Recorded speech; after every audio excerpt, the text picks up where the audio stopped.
ada ataupun ada hasrat ataupun harapan supaya kita dapat melihat generasi Malaysia yang baru adalah generasi bebas amalan merokok. Betul.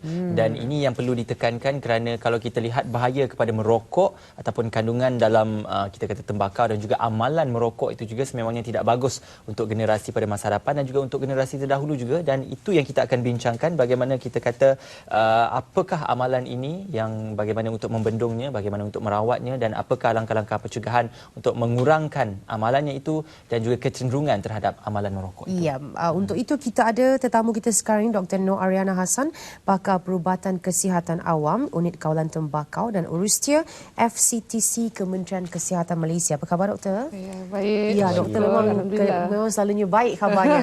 Alhamdulillah. Tapi sebelum kita pergi lebih jauh, mungkin doktor boleh terangkan dulu FCTC ni maksud dia apa dan peranannya apa? FCTC adalah Framework Convention on Tobacco Control, di mana framework ini adalah merupakan satu treaty ataupun satu perjanjian lah yang telah kita tandangani sejak tahun 2005 lagi. Jadi FCTC ini merangkumi cara-cara bagaimana kita nak mengawal penggunaan produk tembakau dan juga aktiviti merokok. Okey.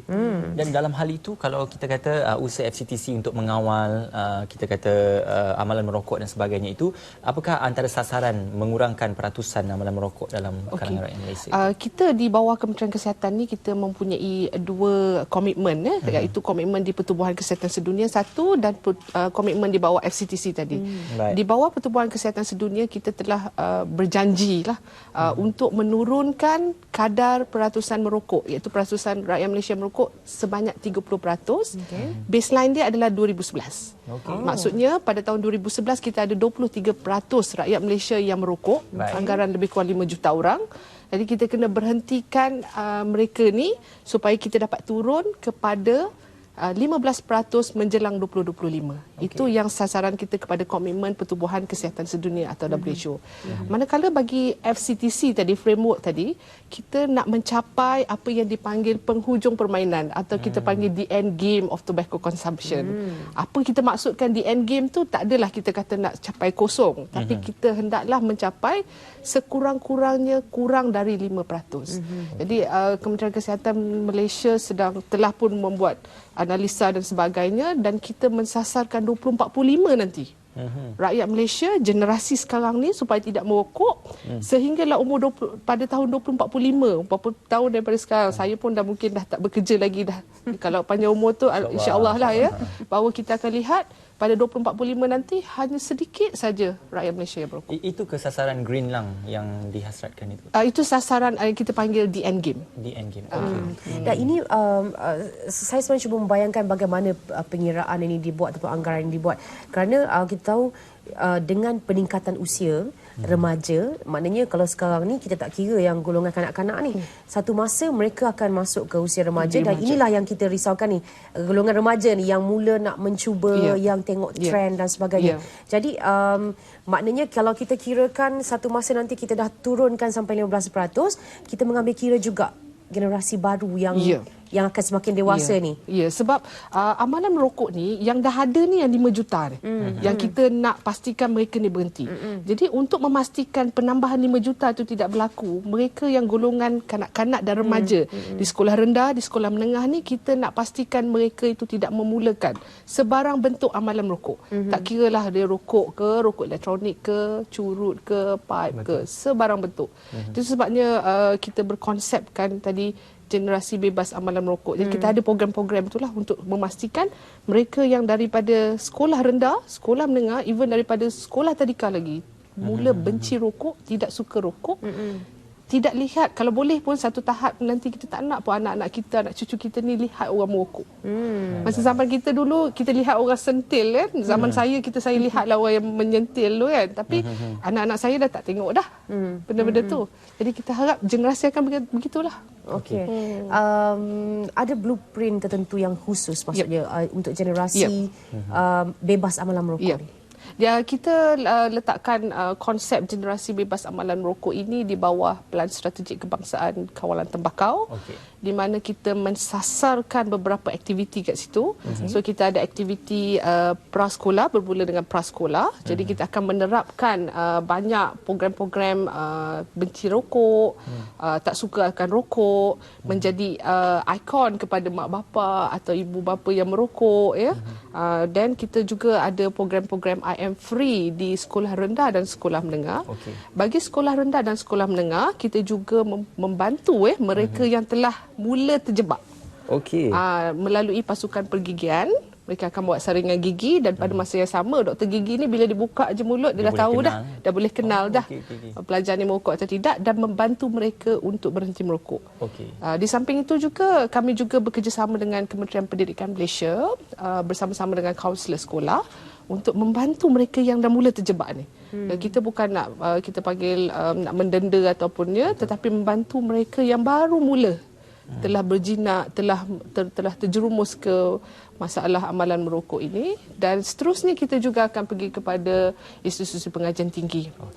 Bercakap mengenai mereka yang mula berjinak ataupun mula mengenali tentang amalan merokok ini, mungkin mereka mendapat contoh teladannya itu ataupun mengikuti contohnya itu daripada ibu bapa ataupun abang atau kakak pada generasi terdahulu dan sebagainya. Jadi apakah penerapan kesedaran itu juga turut diterapkan kepada mereka yang menjadi, kita kata, contoh kepada generasi-generasi muda ini? Ya, betul Ismail. Anak-anak kita ni dia belajar merokok ni daripada persekitaran. Memang kita ada satu social learning theory. Dia belajar apa yang dilihat. Macam mak borek, anak rintik. Macam itulah. Apa mak buat, apa bapak buat, kita buat. Jadi amalan merokok ni bukannya lahir-lahir je kita pandai merokok dah. Tak. Kita belajar. Itu sebabnya selain daripada memastikan anak-anak ini tidak mula merokok, benci rokok, kita juga akan mohon kerjasama mak bapa, ibu bapa untuk bersama-sama memastikan anak-anak mereka ni tak merokok. Sebagai contoh apa yang kita ada sekarang ni, kita ada program COSPEN ataupun Komuniti Sihat Perkasa Negara. Di dalam Malaysia ni kita dah ada banyak kampung-kampung ataupun komuniti yang mengamalkan komuniti bebas rokok. Maksudnya kita nak anak kita ni di sekolah, kita dah cakap tak boleh merokok, tak boleh merokok, tak boleh merokok, dan di kampung kita ada komuniti bebas rokok. Setiap kali kenduri kahwin dekat kampung dia naikkan tak boleh isap rokok, rumah pun dia letakkan rumah bebas rokok. Jadi kerjasama ni akan menjadikan generasi akan datang lebih bagus. Persekitaran tu balik rumah, kampung COSPEN, kampung bebas amalan merokok. Pergi sekolah, cikgu kata tak boleh merokok. Kita keep on keluarkan masalah tak boleh merokok, tak boleh merokok. Jadi itu akan menghangatkan lagi implementasi, InsyaAllah akan melekat dalam kepala mereka, itu yang kita kita nak. minda mereka. Kita nak mereka ni keep on kata tak boleh rokok. Rokok ni suatu benda. Supaya satu masa nanti kita akan rasa merokok ni macam sesuatu yang kita rasa macam sesuatu yang tak patut dibuat. Okey, doktor tadi menggunakan contoh sentel tadi ataupun mungkin makan sirih dulu kala. Saya rasa mungkin antara sebab mengapa ia tidak lagi senang kita lihat sekarang ialah kerana nak cari sirih itu pun susah. Dan sekarang ni mungkin dari segi pihak Kementerian Kesihatan ataupun NGO banyak kempen-kempen kesedaran. Kerajaan mungkin sebelum ini menaikkan duty contohnya dengan hasrat yang sama, tapi dalam masa yang sama kita masih lagi tidak boleh menentang free will seseorang itu untuk mereka melakukan apa yang mereka nak buatlah. Contohnya yang ini pula macam mana caranya nak mengurangkan bekalan tu, mentiadakan bekalan tu macam sirih. Itu sebabnya kita ada peruntukan khusus di bawah peraturan-peraturan kawalan hasil tembakau. Khusus bagi remaja ni, kita make sure dia tidak mendapat bekalan itu. Kita ada satu peruntukan yang kita panggil peruntukan orang belum dewasa. Peruntukan orang belum dewasa ni umur 18 tahun dan ke bawah.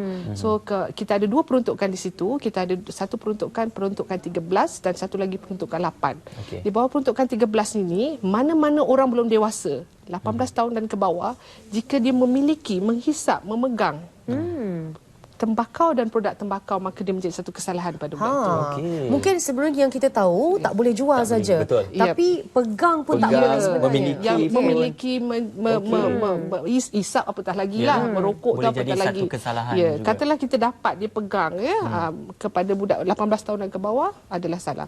Kepada peruncit atau peniaga yang menjual rokok kepada mereka yang berumur 18 tahun ini juga menjadi satu kesalahan. Okey, doktor, sejauh mana keberkesanan kita kata usaha untuk menandakan kawasan-kawasan larangan merokok ini? Adakah pengurangan budaya merokok itu dapat dikurangkan dengan inisiatif ini?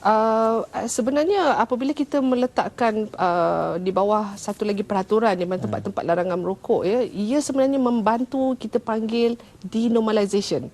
Maksudnya apabila kita kata banyak lagi tempat tak boleh merokok, jadi mereka ni akan, kita dah tak boleh nampak, oh senangnya orang isap rokok kat situ. Jadi budak-budak nanti lama-lama akan makin lama makin susah lah. Macam kita tengok orang Sigih dah tak ada dah, makin lama makin menyusah dan anak-anak pun kata, oh sini dah susah nak isap rokok.